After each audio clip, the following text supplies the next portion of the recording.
Akizungumza na waandishi wa habari mkoani Iringa, mkuu wa mkoa Peter Serukamba amesema mashindano hayo yataanza rasmi tarehe 8 mpaka tarehe 30 Juni 2025, huku akieleza makundi yatakayoshiriki katika mashindano hayo. Sasa ni zamu yetu wana Iringa kwa wenyeji wa mashindano haya kwa miaka 3 ijayo. Ndugu waandishi wa habari, mashindano ya UMITA-SHUMTA na UMISETA yataanza rasmi tarehe 8 mwezi wa 6 mpaka tarehe 30 mwezi wa 6. Mashindano haya yatajumuisha takribani washiriki 10,000 kutoka Tanzania bara na visiwani, wakiwemo wanafunzi, wachezaji wa shule za msingi, wanafunzi wachezaji wa shule za sekondari, walimu wa michezo, maafisa sekta ya michezo na viongozi kutoka kwenye wizara yenye dhamana ya michezo hapa nchini.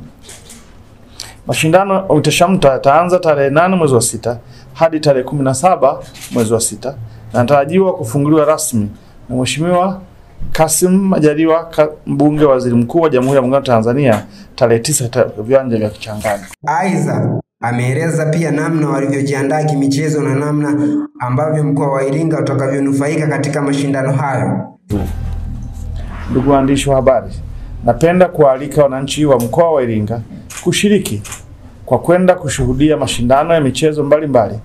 Tumia fursa hii kuuza bidhaa katika viwanja vya mashindano mbalimbali kwa wajasiriamali wadogo na wakubwa, pia kushangilia timu za mkoa wetu na Iringa ya UMITA-SHUMTA na UMISETA. Sambamba na hayo, Peter Serukamba ameeleza kuwa vijana kutokuwa na ubora unaofaa haitopelekea kuahirisha mashindano haya. Viwango sio vikubwa kama vinavyotarajiwa, lakini lazima tuanzie sehemu. Hatuwezi kusema tuache michezo kwa sababu viwanja havijawa vizuri.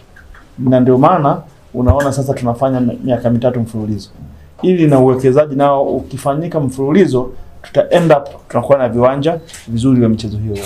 Ya mashindano ya UMITA-SHUMTA kimkoa ambayo yanafanyika mkoani Iringa, ambapo inatarajia mgeni rasmi kuwa Mheshimiwa Kassim Majaliwa.